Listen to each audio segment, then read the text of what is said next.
You ever notice how the world doesn't reward intention? It rewards execution.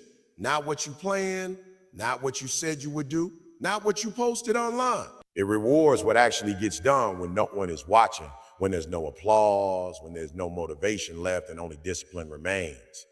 Because the truth is simple. Most people don't fail because they don't have potential. They fail because they refuse to suffer for it. Everybody wants success, but very few are willing to outwork their excuses. And that's the difference. While others are negotiating with their alarm clock, you get up.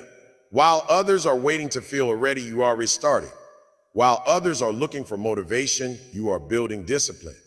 Because motivation is temporary. It comes and goes like weather. Discipline is who you become when motivation disappears. There will be days when your body feels heavy. Days when your mind says to skip it. Days when nobody would even know if you quit. Those are the days that define everything. Champions are not building comfort. They are building resistance. In the moments where quitting would be easier, but you stay anyway. In the reps nobody sees. In the extra mile when your lungs are burning and your mind is begging you to stop. That's where separation happens. You don't need perfect conditions. You don't need perfect timing. You don't need permission. You need consistency. Because while others are waiting for the perfect moment, you are stacking imperfect days that create unstoppable results. Outwork everyone.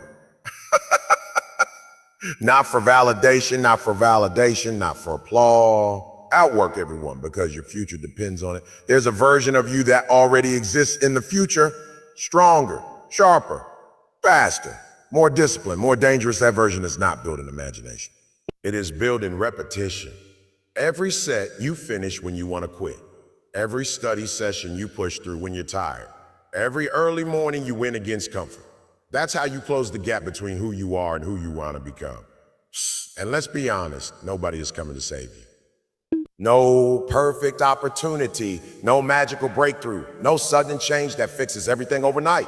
It's you against your laziness, against every voice telling you tomorrow. But here's what most people never understand. Pain is not the enemy. Avoiding pain is.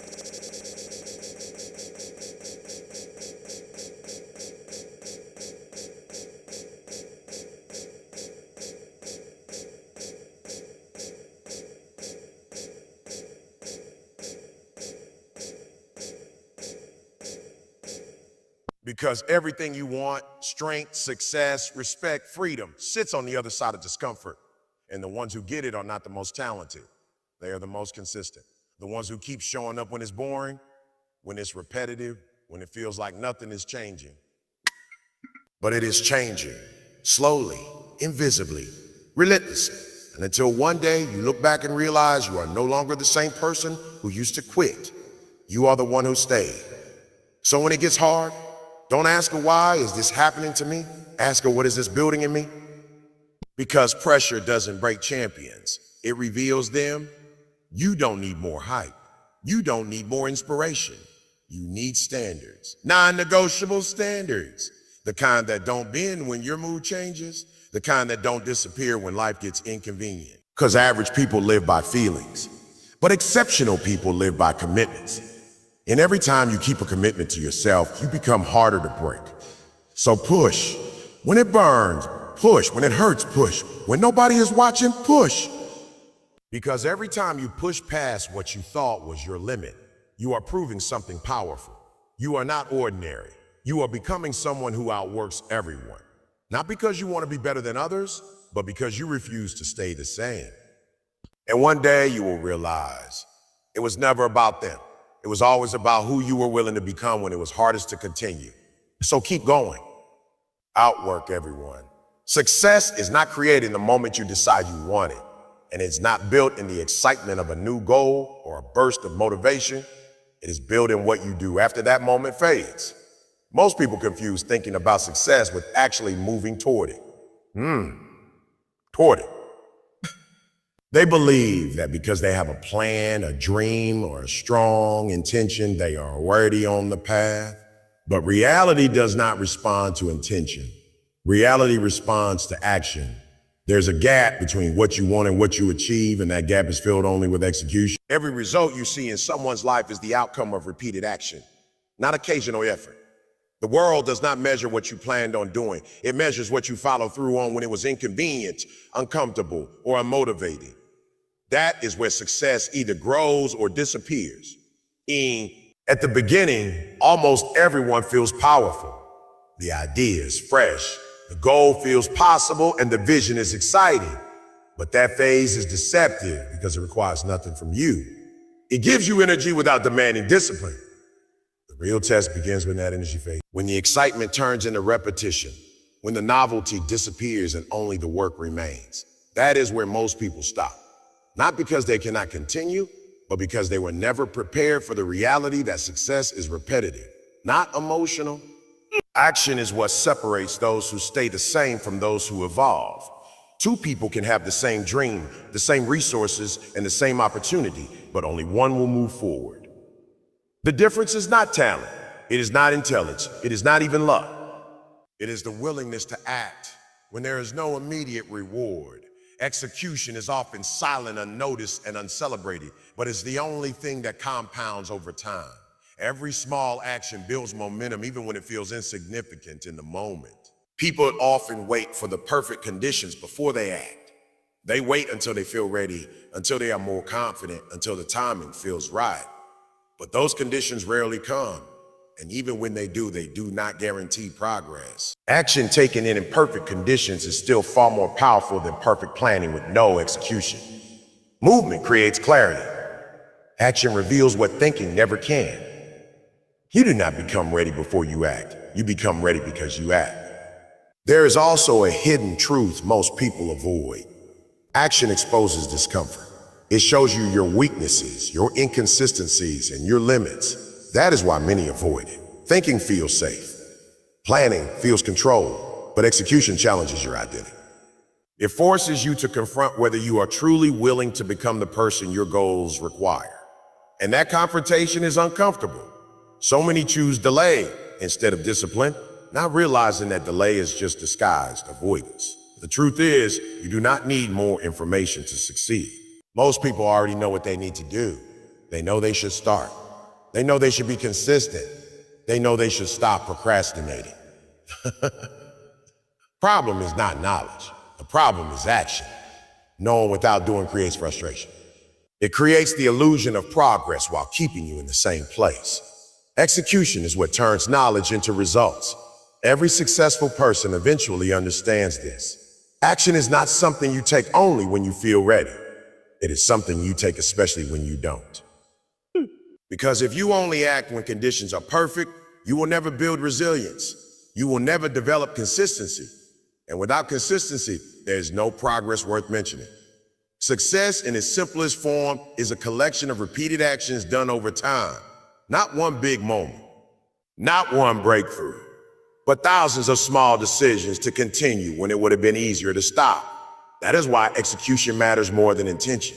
Intention starts the idea, but action builds the outcome. Without action, intention remains nothing more than potential that was never used. At the end of the day, the world does not reward what you plan. It rewards what you prove. Discipline is often misunderstood as something extreme, rigid, or reserved for highly driven individuals. But in reality, it is much simpler and more powerful than motivation ever is. Motivation is emotional. It depends on mood, environment, inspiration, or temporary energy. Discipline is structural. It does not depend on how you feel. It depends on what you have decided. That is why discipline becomes a foundation of long-term success, while motivation only plays a supporting role at best. Every person experiences motivation at some point. It can come from a video, a quote, a failure, or even a moment of realization. In those moments, everything feels possible. You feel focused, ready, and committed. But that feeling is temporary. It fades when discomfort appears, when progress slows down, or when effort becomes repetitive. This is where most people lose momentum. They mistake the disappearance of motivation as a signal to stop, when in reality, it is the exact moment discipline is supposed to take over. Discipline is what keeps you moving when the emotional energy is gone. It is the ability to act based on commitment rather than emotion. While motivation asks, do I feel like doing this today? Discipline answers, this is what I do regardless of how I feel. That difference may seem small, but it determines everything in the long run. Because success is not built in high-energy moments. It is built in ordinary, unmotivated moments where you still choose to show up. The strongest individuals are not the ones who are always motivated. They are the ones who have trained themselves to operate without it. They understand that feelings fluctuate, but goals do not change. If progress depended on feeling inspired every day, very few people would ever achieve anything meaningful. Discipline removes that dependency. It creates structure where emotion once controlled behavior. There's a moment in every journey where enthusiasm fades. The early excitement disappears, and what remains is repetition. Training becomes routine. Studying becomes tiring. Working becomes mentally draining. In that phase, motivation cannot be relied on. It is too inconsistent. Discipline becomes the system that carries you through repetition without needing constant emotional fuel. Discipline is also a form of identity. It reflects who you are when no one is watching and when there's no immediate reward. It is built through small decisions that seem insignificant in isolation, but powerful in accumulation. Waking up when you said you would. Completing a task even when it feels boring. Following through on commitments even when excuses are available. Each of these actions strengthens your identity as someone who does what they said they would do. Unlike motivation, discipline does not require perfect conditions. It thrives in discomfort. It becomes stronger when tested. Every time you choose discipline over convenience, you reinforce control over your behavior. And that control compounds over time. The more you practice discipline, the less you depend on emotional states to function effectively. One of the most important truths about discipline is that it simplifies decision-making. Without discipline, every action becomes a debate. Should I do it now or later? Should I push through or rest? Should I continue or quit? These internal negotiations drain energy and create inconsistency. Discipline removes the negotiation. It turns decisions into automatic responses based on principle rather than emotion. People often think discipline restricts freedom, but the opposite is true. Discipline creates freedom. Without it, you are controlled by impulses, distractions, and moods. With it, you gain control over direction, time, and outcomes. You are no longer reacting to how you feel. You are acting according to what you want to achieve. That shift is what separates temporary effort from long-term success. There will always be days when motivation is absent. That is guaranteed. The difference between progress and stagnation is what you do on those days. Discipline ensures that even on low-energy days, progress does not stop. It may slow down, but it does not disappear. And that consistency is what builds momentum over time. In the end, discipline is not about intensity. It is about consistency. It is not about doing everything perfectly. It is about showing up repeatedly, regardless of circumstances. Motivation may start the journey, but discipline is what finishes it. Consistency is the force that turns ordinary effort into extraordinary results, even when progress feels invisible in the moment.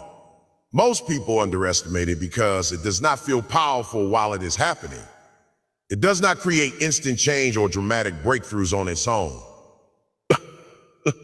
Instead, it works quietly, accumulating value through repetition. What looks small today becomes significant over time. And what feels insignificant in the moment eventually becomes the reason everything changes. The biggest mistake people make is believing that success comes from intense effort in short bursts. They think that one highly motivated week, one productive month, or one strong push is enough to create lasting transformation.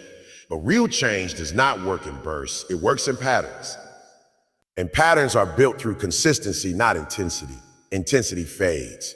Consistency compounds. When you do something once, it has almost no impact. When you do it occasionally, the impact is still limited. But when you do it repeatedly, even if the effort feels small, the results begin to stack. This is how transformation happens. Not through dramatic action, but through repeated action. Every repetition reinforces the last one. Every small effort builds a foundation for the next. Over time, that foundation becomes unshakable. Consistency also changes identity.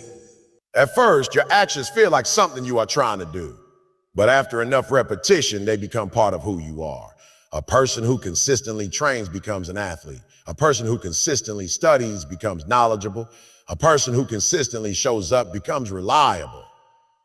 Identity is not built in moments of inspiration. It is built in moments of repetition.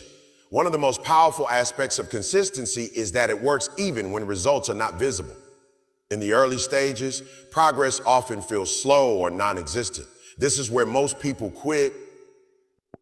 They expect immediate feedback, immediate rewards, or immediate validation. When they don't see it, they assume nothing is happening. But consistency operates beneath the surface long before results appear on the surface. Like planting a seed, growth begins underground where it cannot be seen. Quitting too early means stopping right before progress would have shown itself. Consistency also eliminates reliance on mood. If you depend on feeling ready or inspired, your progress becomes unstable. Some days you move forward, other days you don't. That inconsistency creates stagnation. But when you commit to consistent action, you remove mood from the equation. You no longer ask whether you feel like doing something. You simply do it because it is part of your structure. That stability is what leads to long-term transformation. Another important truth about consistency is that it builds momentum. At the beginning, everything feels slow and difficult. You are pushing against resistance and progress feels minimal. The resistance decreases, and eventually, what once required discipline starts to feel automatic. That shift is momentum. And momentum only exists because of consistency. Most people never reach that stage because they stop too early. They underestimate the value of showing up when results are not immediate. They assume that if something is not working quickly, it is not working. Consistency rewards patience. It rewards those who continue even when progress is not obvious. The gap between effort and results is where most success is lost, and consistency is what bridges that gap. There's also a compounding effect that comes with consistency. Small improvements may seem meaningless in isolation, but over time they multiply. Improving just a little every day may not feel significant, but over weeks, months, and years, those small improvements accumulate into something far beyond what occasional effort can achieve. Compounding does not rely on big changes. It relies on repeated small ones. Consistency also strengthens discipline and resilience. Every time you choose to continue despite discomfort, you train yourself to handle resistance better. You become less reactive to challenges and more stable under pressure. Over time, you stop viewing difficulty as a reason to stop and start viewing it as part of the process. That mindset shift is critical for long-term success. In the end, transformation is not created by rare moments of effort, but by ordinary actions repeated over time. Consistency turns potential into reality. It turns intention into identity. And it turns effort into results that cannot be achieved through short-term intensity alone. Comfort is one of the most deceptive forces in human behavior because it feels safe while quietly limiting growth. It creates an environment where nothing is demanded from you, where effort is minimal, and where challenges are avoided. At first, this feels like relief. There's no pressure, no strain, no discomfort. But over time, that same comfort becomes the reason progress stops. What feels easy in the moment slowly becomes the barrier between you and your potential. Growth has never existed inside comfort. It only appears when you are pushed beyond what feels familiar. The human mind naturally gravitates toward ease because it conserves energy and avoids pain. But progress does not follow that instinct. Progress resistance. It requires situations that challenge your current abilities and force adaptation. Without that resistance, there is no development. Staying comfortable may preserve your current state, but it prevents you from becoming anything more than what you already are. Most people do not realize how subtle comfort can be. It does not always look like laziness or inactivity. Sometimes it looks like doing things you are already good instead of learning something new. It looks like repeating familiar routines instead of taking risks. It looks like avoiding situations where failure is possible. On the surface, everything appears stable, but underneath, Growth is being quietly replaced with stagnation. The problem with comfort is that it reduces awareness of your own limitation. When you stay in familiar environments, you are not challenged enough to discover what you are capable of. You begin to believe that your current level is your maximum level. This creates a false sense of completion. But in reality, it is only the absence of pressure that makes it feel that way. Once you step into discomfort, you realize there is far more potential than you previously assumed. Discomfort is not a sign of failure. It is a sign of expansion. Every time you feel challenged, uncertain, or stretched beyond your usual limits, you are in a position where growth becomes possible. That feeling of resistance is not something to avoid. It is something to understand. It signals that you are moving beyond what is familiar and entering a space where development happens. The difference between those who grow and those who remain stagnant is not intelligence or talent. It is willingness. Willingness to enter uncomfortable situations repeatedly. Willingness to face uncertainty without retreating. Willingness to stay in environments where progress is not immediate and comfort is not guaranteed. That willingness is what separates potential from actual achievement. Comfort also creates dependency on external stability. When everything is easy, predictable, and controlled, you begin to rely on conditions rather than internal strength. But life is not always stable. Conditions change. Challenges appear unexpectedly. If you are only capable of functioning in comfort, you become vulnerable when discomfort arrives. Strength is built by experiencing and adapting to difficulty, not by avoiding it.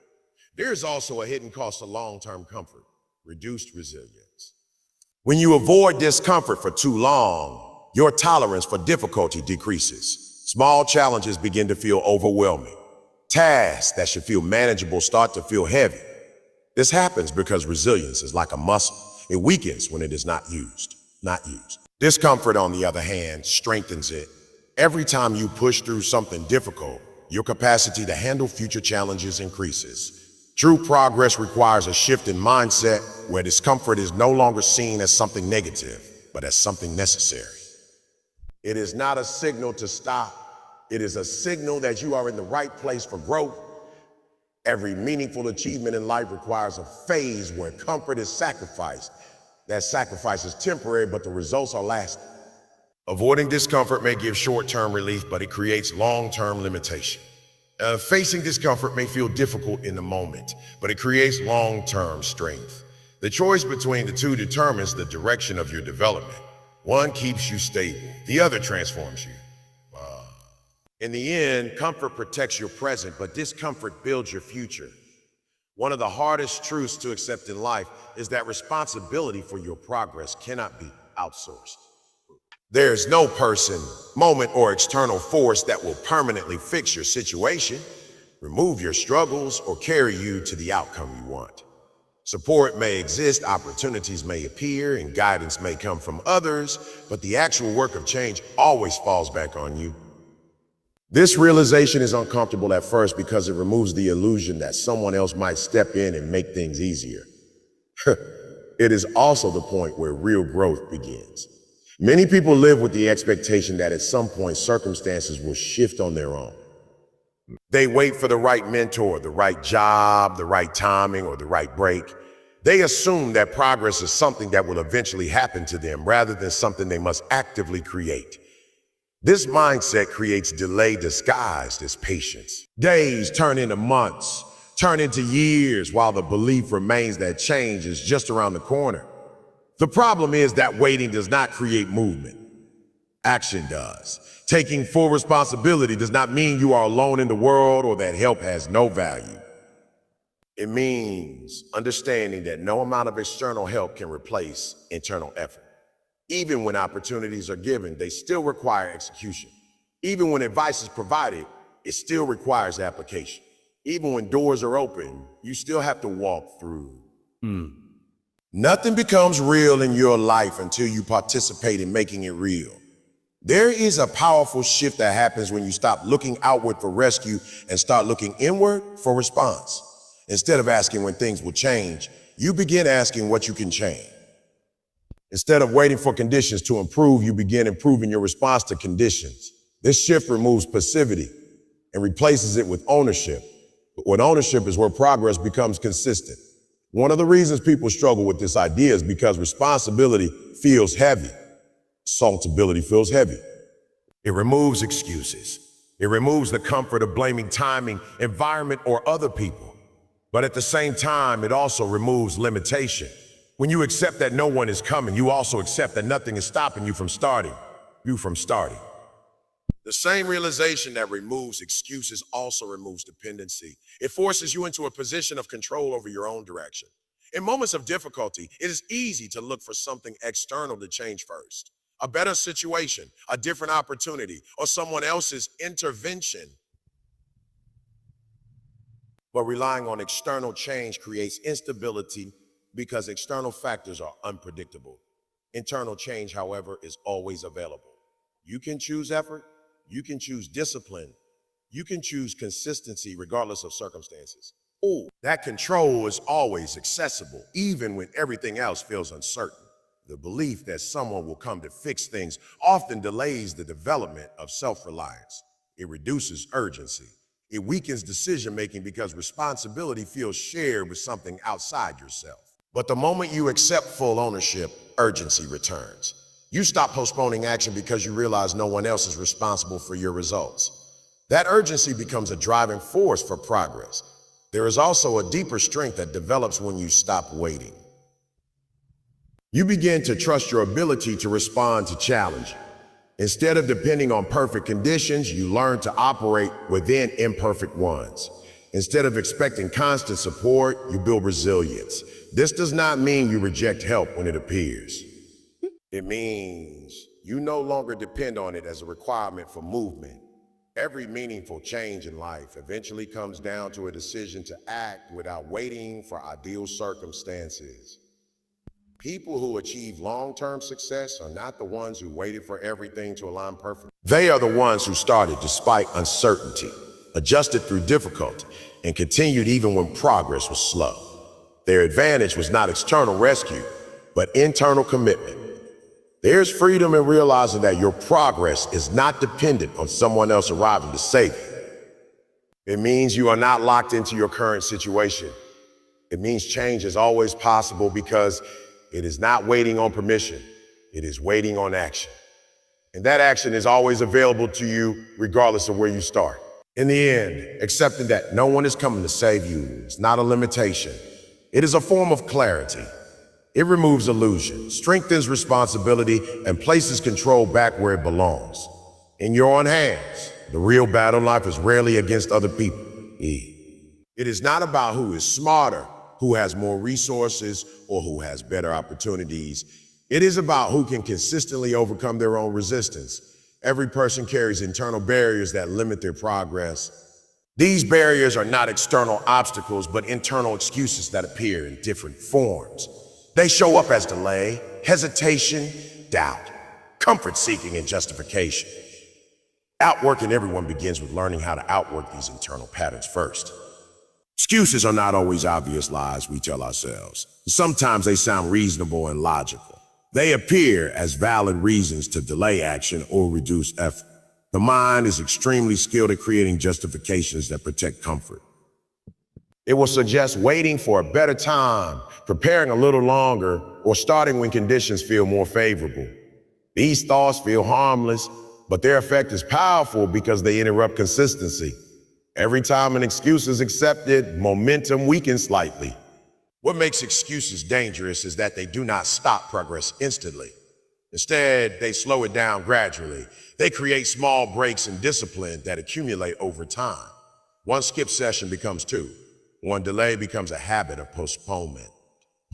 Slowly, what once felt like ambition turns into inconsistency. At the core of every achievement, every transformation, and every success story that looks impressive from the outside, there is a quiet and often uncomfortable truth that rarely gets acknowledged openly. Openly, the real competition was never other people. It was always the excuses that tried to slow you down, distract you, or convince you to stop. Excuses are subtle, and they rarely show up as obvious statements of quitting. Instead, they appear as reasonable justifications, delayed actions, as small compromises that seem harmless in the moment but slowly accumulate into stagnation over time. They sound logical. They feel valid. They give temporary relief. But their effect is always the same. They protect comfort at the cost of progress. When someone decides to outwork excuses, they are not just choosing to work harder. They are choosing to become aware of the internal conversations that try to negotiate their discipline away.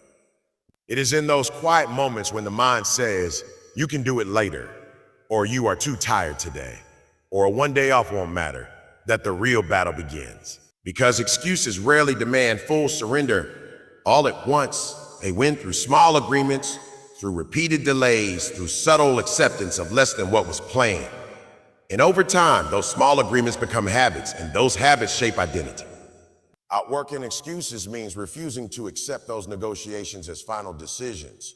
It means recognizing that every excuse is built on emotion, not structure, and emotions are temporary, but consequences are permanent. The person who learns to override excuses does not necessarily feel more motivated than others. Instead, they have trained themselves to act even when motivation is absent. This ability creates a separation that compounds over time. While others wait for perfect conditions, they operate in imperfect ones. While others hesitate, they move. While others delay, they build. And that difference, repeated consistently, becomes impossible to ignore in the long run. It is important to understand that excuses are not always rooted in laziness. Often they come from fear, from uncertainty, from the discomfort of effort, or from the anxiety of potential failure. The mind tries to protect itself by suggesting easier alternatives, but those alternatives always come at a hidden cost. Every time an excuse is accepted, confidence weakens slightly. Every time a task is delayed without necessity, self-trust erodes a little. And every time comfort is chosen over effort, growth is postponed. Over time, these patterns shape how a person sees themselves. Someone who consistently listens to excuses begins to believe they are not capable, not ready, or not disciplined enough, even though the real issue was never ability but consistency of action. Outworking excuses is not about eliminating difficulty. It is about changing the response to difficulty. It is about understanding that discomfort is not a signal to stop, but a signal that something meaningful is being attempted. The people who achieve significant results are not those who never experience excuses, but those who refuse to treat excuses as commands. They hear them, they recognize them, but they do not obey them. Instead, they act in spite of them, and that action gradually weakens the power excuses hold over them. There is also a deeper transformation that happens when excuses are consistently ignored. A person begins to build internal trust. Each time they follow through despite resistance, they reinforce the belief that their actions are not controlled by temporary feelings. This creates stability in behavior, clarity, and direction. Life stops being a negotiation between effort and comfort and becomes a commitment to standards. Those standards do not fluctuate based on mood or environment. They remain steady, and that steadiness becomes a foundation for long-term success. In the end, outworking excuses is not a single decision made once, but a repeated choice made daily, sometimes hourly, in small moments that seem insignificant but collectively define the entire outcome of a person's life. It is the discipline of choosing action over hesitation, commitment over comfort, and progress over temporary relief until eventually excuses lose their influence altogether, and what remains is simply consistent execution.